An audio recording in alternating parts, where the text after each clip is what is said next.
Hello. So, today we're going to talk a little bit about the supplement industry and the nature of the business. And hopefully, after listening to this, you'll have some more clarity as to the brands that are on the market, the quality control, and also the nature of the pricing of products as well. So, hopefully, you can make better choices when it comes to the supplements and brands that you support. All right.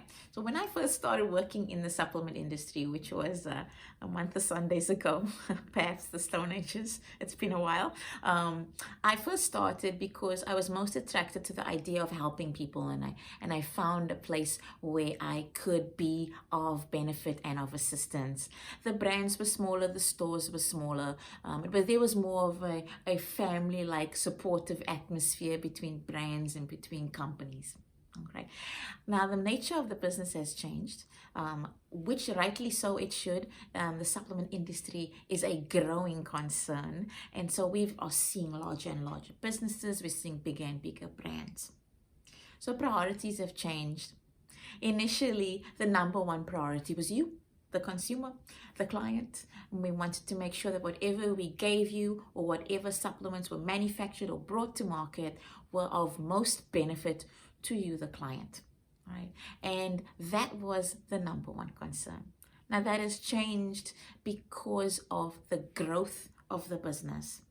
So there are lots of great brands out there who are still keeping you, the consumer, in mind as their number one priority. But in some cases, there are companies that have done so well that they've garnered the attention of pharmaceutical companies. And pharmaceutical companies have bought up these smaller companies because they've noticed or recognized that they are great growing concerns. They are doing well financially. Some companies have actually done so well that they've become corporations and they are now being traded on the stock market. So when this kind of thing happens, priorities can sometimes change. All right, not all the time, but sometimes. So when you get purchased by a pharmaceutical company or when you are traded on the stock market, your priority changes. You have stockholders to answer to. So you have to make sure that you're making a profit, right? And so the dollar becomes the number one priority over the client.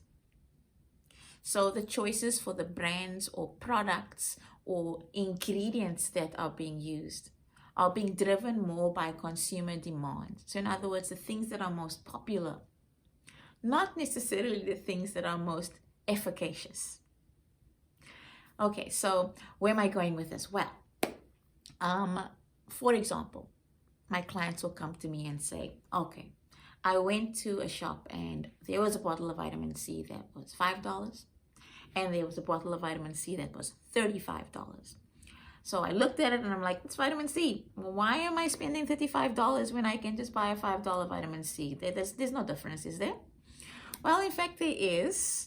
I try and remind my clients that pricing is based on raw materials and other factors as well. And companies that are selling cheap, low price products aren't necessarily being magnanimous and, giving you the lowest price because they love you. They are being able to price lower because, one, they may be buying a lower grade of raw material. Raw materials come in grades, and you can get a less expensive raw material, pop it into a pill and sell it, and you can still make your profit margin. Okay, so that's one option. So maybe you're getting a lower grade of raw material, and that can have an impact on how efficacious the product is. Then the other option is the company actually a manufacturer? Right? There's some companies who will buy raw materials or formulations from manufacturers and then pop it into a pill and put it into a bottle and slap their label on it. All right, so they can price it lower because they are not necessarily spending money on actually physically manufacturing the product or doing the research and development for the ingredients. And that then, of course, is going to have an impact on the bottom line. Right? So companies that are manufacturers, formulators, and are sponsoring research and development, of course, their products are going to be more expensive. So keep those things in mind. Now, of course, sometimes you can't really necessarily tell just by looking at the label whether or not this is a manufacturer or whether or not you're getting grade A, B, or C raw material. That's where people like me come into play. Right? So, find a practitioner that you trust, consult with them, and get the best possible advice when it comes to the quality of the products that you're purchasing, and understand that this nature of this business has changed. Right. So keep that in mind. If you do have any questions about raw materials, brand names, manufacturers, or anything like that, you can send me a message on this YouTube channel, drop me a line. I'll be happy to answer any of your questions or do the necessary research so I can give you an educated response. Okay, so thank you so much for listening.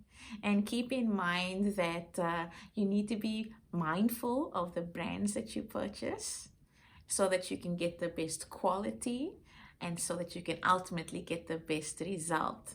So try not to cheap out on your supplements, You only get one spin around the block and you've got to be kind to your body. Thank you so much for listening. And if you found this video helpful, please consider clicking the like button. And if you want to continue to hear more about natural health and wellness and traditional medicine, consider following me on this YouTube channel. Thank you so much and take care. Keep well.